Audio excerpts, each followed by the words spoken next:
How's it going, everybody? GN here. I want you to know that this is the single most important video that I have ever uploaded on this channel. It's not the best edited video, it's not the most exciting, but I need you all to watch this video, please, until the very end. If you enjoy this channel, please consider subscribing. Please consider checking out Funker Martial Arts on YouTube and on Facebook. If you believe in what Tim Kennedy has to say, this was one of the most enlightening interviews that I've ever had, and I want to share it with you guys, and I want to let you know to watch until the very end.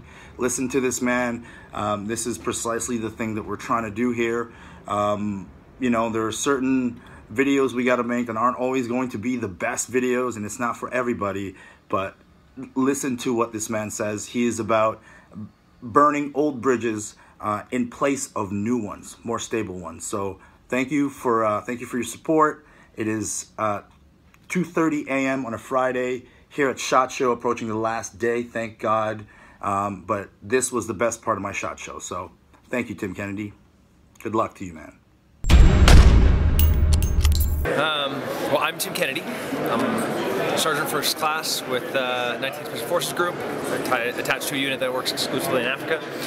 I'm a Special Forces sniper, Ranger Qualified Green Beret, that hosts the History Channel Hunting Hitler and the Triumph Games. Hunting Hitler would go around the world trying to find where Nazis went, and maybe even Hitler himself. Formerly, have been for the past 10 years, top 10 UFC fighter in the world. Going up to a #1 contender, and I guess now ranked 8 as I'm putting my retirement a couple of days ago. So never will I step foot in the octagon again, which is fantastic. Well, there's a reason Tim Kennedy is here at SHOT Show, and it seems to me like the tactical community and the martial arts community are really trying to find ways to have a relationship. Why do you think that is, man? Well, the martial arts side thinks that they're warriors, and that the platform that they've built translates into all things warrior. Inversely, the shooting community thinks that, oh, you know, I've had this guy say, oh, well, you know, hand me a gun and all that kung fu stuff that you do. And I was like, well, you know, I'm all right with a gun. So I believe that once you build a chassis, a foundation, you can build anything on top of that. Whether you're a shooter, you're a sword fighter, a jouster, I don't care what it is. You first have to have the fundamentals of who you are as a human, you know, as we as a species, get better, stronger, faster, and ultimately harder to kill. I think I'm an anomaly in the sense that I have been at the very top, the most elite level as a fighter, you know, being truly one of the best fighters on the planet. And then I come from a community that I believe to be the best warriors in the world.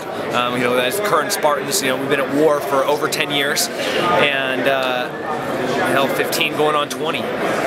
We've never seen a group like we have now, from the Navy SEALs to Army Green Berets.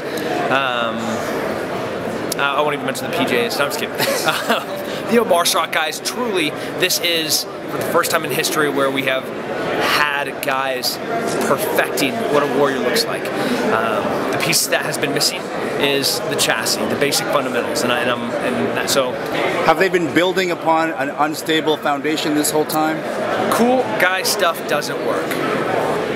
You know, you see guys doing like, you know, and then like showing all these fancy shooting bullshit. Bullshit. You know, let's call it what it is. It's bullshit. You draw clean, acquire your front sight post, have a strong foundation with a good support hand, a good shooting hand, good trigger squeeze, side alignment. You're going to hit targets. That's the fundamentals of shooting. You know, like I'm not caring about positive leads, negative leads, high angle shit, high wind. Listen, that comes later. First and foremost, let's get the basic principles of how to be a good marksman down, and then we'll build from there. How does that apply to martial arts? Do you apply the same? You know, like, I don't want to see a wazoo frame, throat chop, brachial crush. No, learn how to defend a double leg. Learn what a jab looks like. Learn what a slip looks like. You know, you get that, you're going to be a tough bastard to fight. You know, like, you walk into a bar, you see a guy with cauliflower ear, that's the baddest dude in the room. Okay, that's going to be the toughest dude. I don't care what wazoo, kung fu master, taekwondo, tai chi, Shotokan karate master is in there. Even as a Brazilian Jiu-Jitsu black belt, that wrestler can put a bad beat down on that Jiu-Jitsu guy. So Learn the basic fundamentals. Learn the basic fundamentals. As sniper? Yeah, Special Forces sniper. Special Force, that's a special breed of, I've met those guys. It's a different school. It's a different school. Yeah, so we have the designator in the Army as being a sniper. So, we have in my identifiers it says, I am a sniper. Our school is a different school. It's longer, it's more rigorous. We have it put into multiple target engagements, in reticle adjustments, no more dial-on. Of course, aerial platform shooting. I'm comfortable shooting within a meter of friendly forces from stupid distances, and that is confidence that comes from that course. It's not an easy thing to earn. What is it about snipers inherently in their character that allows them to be snipers? Understanding what we are on the battlefield. A sniper is a force multiplier, ultimately. We can affect change at a visceral, psychological level. Yeah, violence is one thing. War is hell. That's what it is. But when you hear a round, 175 grain bullet that snaps past your head at 2,800 feet per second, that does something, because and you have no idea where that came from. That changes the course of every fighting person on the battlefield. Understanding the capabilities from reconnaissance to, let's be real, sniper school is a course that teaches lethality. We are one of the few courses in all of the military where our one objective is to be the most lethal fighting force on the planet. And whether we're dropping bombs, we're identifying targets, or we're taking out individuals from 2 miles away, that is a capability that doesn't exist anywhere else in any other MOS. The guys who get cut from that process, what do they lack? A Special Forces sniper is a different breed of person. They have the patience that you can climb, crawl, slide, poop in a bag for days, but there is a desire for violence. It sounds weird when you're using a 12 to 20 Leupold H58 reticle and you're looking at somebody 1,000 meters away, and you have how many different layers of glass that are separated, how many meters between you. You still want to be in that fight. When you're watching a guy that's about to put a demo on a door and throw a flashbang in through a window, you want to be down there with them.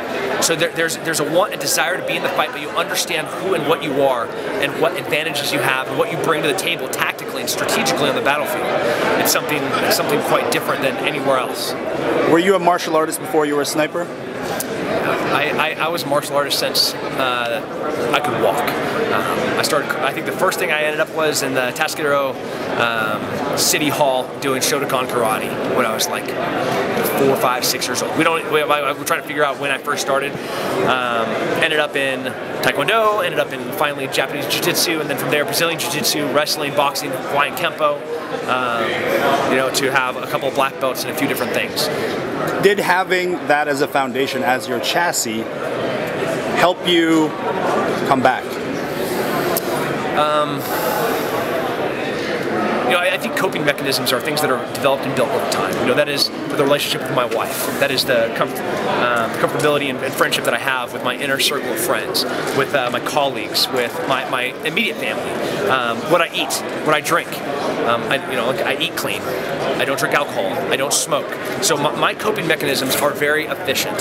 So if you start adding external stressors to who I am as a person, I am able to deal with a lot more than I think a lot of people.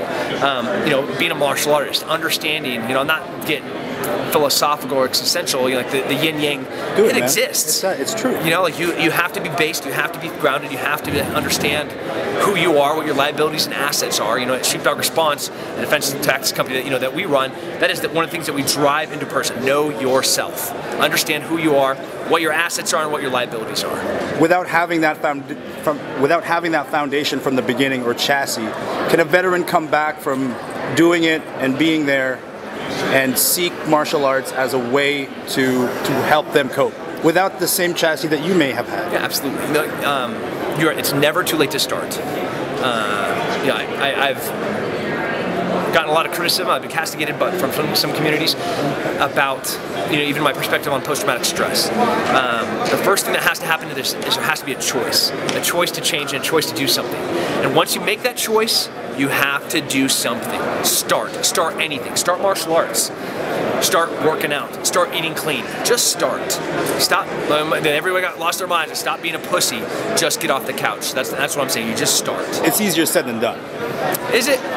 make a choice and do it. I don't think it is. I think surrounding yourself with people that are like-minded, the warrior mentality, the warrior ethos. You know, like all of my friends, the people that I train with, my strength and conditioning coaches, my nutritionists, all of them want to make me a faster, stronger, more violent, ultimately a person that's hard to kill. If all things align for Tim Kennedy and you achieve the goals that you want to do at this stage in your life and your career, how do you want to extend beyond yourself and help out the community? Maybe you're doing that already. How do you want to evolve that? What do you want to see happen? And from everything I've done for the past 37 years, I think it's going to pale in comparison to what I'm going to do for the next 10. I swear to God. You know, people are talking, oh my God, you just retired from the UFC.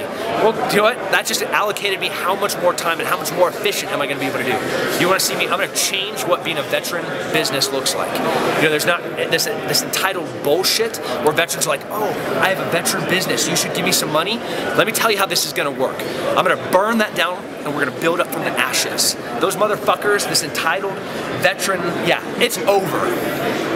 You got to earn it. Post-traumatic stress. You're a human. They're going to come to us as veterans because they know that we're the hardest working, that we're the smartest, and that we have been in war. Okay? Let's start acting like the veterans that we know that we are and elevate the expectation of what it means to be a veteran businessman. There's you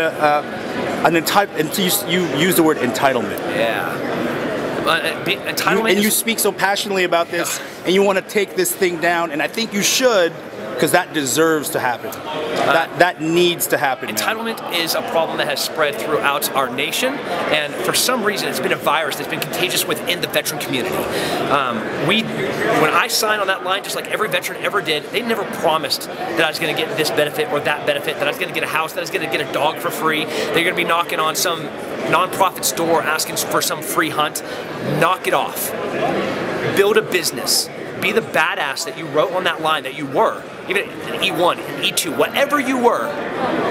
You went to war. You've been part of the best fighting force in the history of our species. Start acting like it.